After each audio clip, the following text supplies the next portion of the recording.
Okay, so maybe we can ask the Prime Minister some questions. You will be the first, yes. I'm Matthew from Hungary. Really a great privilege to meet you. In the mainstream media, usually talk about Hungary. The what? In the mainstream media. What's that? There is no media. They usually talk about Hungary like an anti-Semitic countries and Viktor Orban as a fascist leader. But we as a Hungarian see another way. What do you think about Hungary and Viktor Orban presidency? I noticed that Viktor Orban opened, I think it was yesterday, a center to battle anti-Semitism, which I think is important. I noticed a similar event in Austria by Sebastian Kurz, who convened a conference against anti-Semitism, which included rightly anti-Zionism, because anti-Zionism is the modern anti-Semitism. In many ways, it encompasses most of it. Not all of it, but most of it. So I think these two leaders are actually doing a very important job in advancing the understanding against anti-Semitism.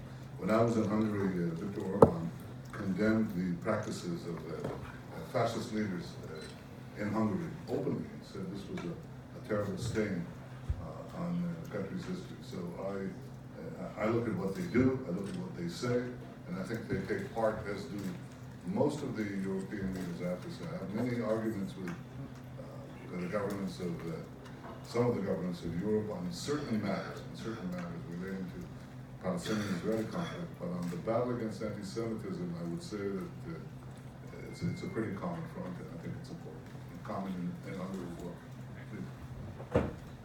Thank you, Prime Minister. My name is Richard from London. Just how would you deal with Jeremy Corbyn becoming Prime Minister?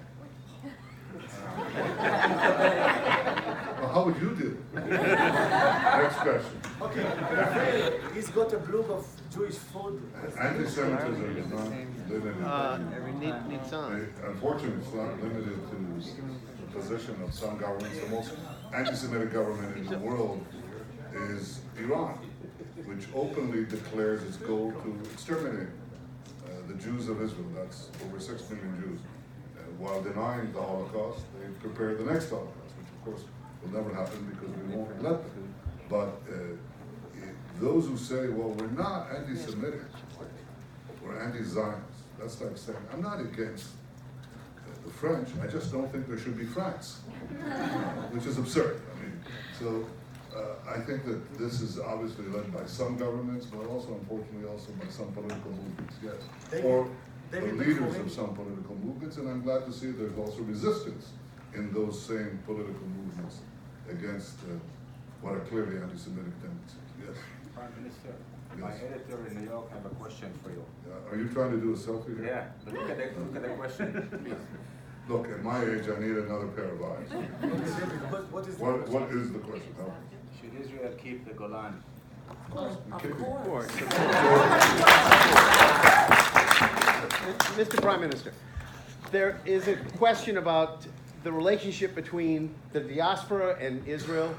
The question I have, and a lot of people, is there any kind of a disconnect or not? Are we all together? Is it Am Yisrael Chai or what? My view is we're one people. Israel should be the home of every Jew who wants to have Israel as his home. It is, in fact. It doesn't mean that there aren't any differences. There are also disturbing demographic trends. We know that, especially of assimilation, which is chipping away at our numbers. We were 12 million Jews at the end of the Holocaust, 18 million Jews before the Holocaust. We still have not reached the numbers that we were before the Holocaust. We're about 14 million. But if you look at what happened in the intervening 70 years, whereas we only had 600,000 Jews here in the newborn state of Israel, and everyone else was there, almost 11.5 million, okay? Today, we have almost 7 million Jews here. That's going to happen soon. So we're going to cross the midway point where the majority of Jews live in the land of Israel, and the diaspora is steadily shrinking in numbers, shrinking as a percentage of the Jewish people. Now, it's true that we have an historic turning point, because very soon, in a few years, it will be the first time since the period of the Second Temple era, which is 2,000 years ago, that the majority of Jews will be living in the land of Israel.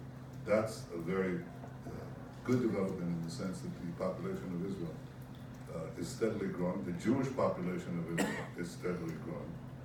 The secular Jewish population of Israel has the highest growth rate of any population. The secular Jews of Israel. I'm not talking about the Orthodox, that's obvious. The secular Jews of Israel have the highest growth rate in the world, in the advanced world. You know that? I see it, but You don't know that? Okay, do you know that the Jewish birth rate in Israel exceeds the non-Jewish birth rate this year for the first time in our history? You didn't know that? No. Well, why don't you know that? You're a journalist. I see it on Okay, the so, street. but that's all good. The problem, I mean, it's good that we have a robust demographic base in Israel. We'll soon have 10 million people with a GDP of about $500 billion. That's a huge economy, but that's no longer a small economy. It's very successful. So that's the good part. The bad part is the shrinking of the diaspora, both in absolute numbers and as a relative share. That's a problem, and I'm concerned with that. So that to me is the biggest issue. You know, not this or that division of opinion, which is natural, but in fact, which is Babylon and Judea, you know. But it's really the disappearance of Jewish identity. This is what concerns me. Yes, I mean, that's a problem. Israel is the home. Mexico, please, May. Hi, we are doing live to Mexico and they are sending you lots of likes because we were very happy to have you there. Yeah, I was very happy to be there. And what is the importance of Latin America for Israel? Well, given that I'm the first Israeli prime minister in office to have visited any country in the Western Hemisphere south of Texas, I'd say you can understand that that's very important to me. I think Latin America is very important. It's a natural place of sympathy and cooperation and common interested values with the Jewish state. You know, we're developing it rapidly. I went on the first visit, you know, Israeli mochileros, you know. Mochilero? Mochilero, okay. So they typically go from the South America, and they go up, you know, and they're trekking up through the jungles to North America. That's what I did. I was a flying mochilero. Mochilero was the knapsack. And I went first to Argentina, and then traveled to Colombia, and then traveled to Mexico. As Prime Minister, I was in South America and Latin America before, but not as Prime Minister. So we intend to replicate that. As you know, the second country to recognize Jerusalem as Israel's capital and to move its embassy here was a Latin American country, Guatemala. My wife will be going there at the invitation of the wife of the First Lady of Guatemala to mark the assistance that Israel is giving Guatemala against the earthquake and the volcanic tragedies that occurred there. We're assisting with this, as we've done in other places, as you know, in Mexico, just recently, right after my visit, a few days, as we've done in Haiti, as we do in every country. And Israel is a light unto the nations in that too. So I think there's a natural sympathy and empathy, and much to be gained in technology and water and energy and IT and agriculture, every field. Israel is a supermarket for global technology. It's like a global supermarket for technology. Aisle A, energy. Aisle B, water. Aisle C, autonomous vehicles. Aisle D, digital, you name it. Every field. So many countries, including in Latin America, want to. That's my next point. There was a second country in Latin America that recognized Jerusalem and moved the embassy, and then because of a change of leadership, they took it away. Well, I decided we'll put our embassy in another country. But in the meantime, Brazil. In Brazil, the elected president of Brazil, Bolsonaro, said that he is going to move the embassy to recognize Jerusalem as Israel's capital, and move the embassy there. So you lose one, you gain one. Big one. Ukraine, please, or Ukraine. Hello. You are always doing the very funny and creative videos for your Russian subscribers. Have you ever planned to play in Russian or Ukrainian movies that filming in Israel? No. Very good. Yes. Mr. Prime Minister, my first grandchild was just born a few days ago. Yeah. I've been living in Israel for quite a number of years. Is the Gaza problem something that my grandchild will have to wrestle and his children? Hope not. But then you have to ask, will the world have to wrestle with radical Islam, with our grandchildren? Because that's it's a small part of this larger question of radical Islam, of Shia radicalism led by Iran with Hezbollah and others, and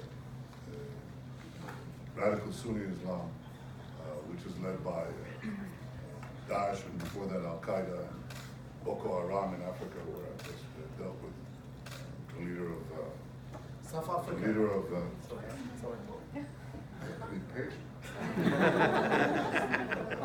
the leader of Chad, and they're all concerned with it. So it's not. What we see in Gaza is a small manifestation of a larger problem of radical Islam, which is a theological madness. Okay?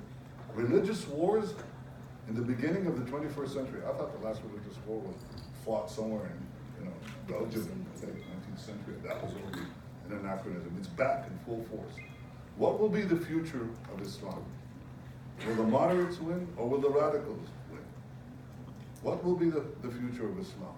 Will there be a reformation? Will there be a move towards moderation and the integration into the modern world? Or will there be this retrograde movement or movements back to the Middle Ages?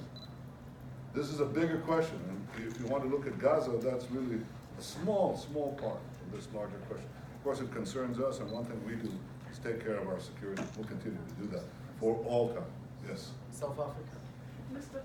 Prime Minister, in South Africa... Just make sure I don't lose the vote, okay? Shield? Yeah? Okay, please. Yeah, in South Africa, we're at what they call BDS Ground Zero, and Israel is lambasted all the time. How can you and your government help South African Jews defend Israel? Telling the truth. Just tell the truth. BDS is just distortion, lies. And who are they defending? They're supposedly, they're attacking the one democracy in the Middle East in the service of these annihilationist ideologies, these people who support terrorism and create every conceivable human norm, and they speak of morality. Give me a break. BDS, you should attack it. You shouldn't just defend. You should attack, delegitimize the delegitimizers. But that's all very well and good, but our government supports BDS. Well, all right, so we'll speak to your government too, believe me. They'll be the last government. They might be almost the last government in Africa that doesn't recognize that the world has changed, that the Arab governments are coming to Israel today. They no longer view Israel as their enemy. They view Israel as their ally, their indispensable ally against the battle, in the battle against militant Islam. So maybe some vestiges in Africa will realize what other African leaders, believe me, are realizing, that the future belongs to our camp, the camp of those who seize the future, who innovate, who truly help not only our own people, but their peoples as well, and not to these liars, slanderers, who support terrorism and radicalism that puts humanity back. I would be diplomatic like that. Mr. Prime Minister, what would you say is the #1 reason Jews in the diaspora are not making Aliyah, and how would you address that apprehension? The #1 reason. I don't know. I have to think about that. It's a good Prime question. Minister, I'm what's not the sure. effect I of think the- it's many reasons. I'm not sure it's just one. I think there are 4 or 5 main reasons. I would like to thank the Here's the Prime reason why I have to leave this place, is because I'm the 61st vote. Thank you. Thank you to the Prime Minister. Please stay a seat. We still have the Speaker of the Knesset is going to talk to you. Thank you very much, the Prime Minister. Thank you. Maria,